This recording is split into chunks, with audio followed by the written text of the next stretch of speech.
5 August বা ৩৬ জুলাই গত বছর এই দিন স্বৈরাচার মুক্ত হয়েছিল বাংলাদেশ।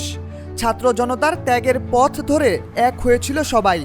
বছর ঘুরে আবারও এসেছে সেই দিন, আর এদিন ঘোষিত হতে যাচ্ছে জাতির কাঙ্ক্ষিত জুলাই ঘোষণাপত্র। প্রধান উপদেষ্টা ডক্টর মোহাম্মদ ইউনূস 5 আগস্ট বিকেল 5টায় জুলাই ঘোষণাপত্র পাঠ করবেন, যা বাংলাদেশ টেলিভিশন সরাসরি সম্প্রচার করবে। 4 আগস্ট প্রধান উপদেষ্টার প্রেস উইং এ তথ্য জানিয়েছে। জুলাই ঘোষণাপত্রের 1 বছর পূর্তি উপলক্ষে 5 আগস্ট দিনব্যাপী বিভিন্ন কর্মসূচি ঘোষণা করেছে সরকার।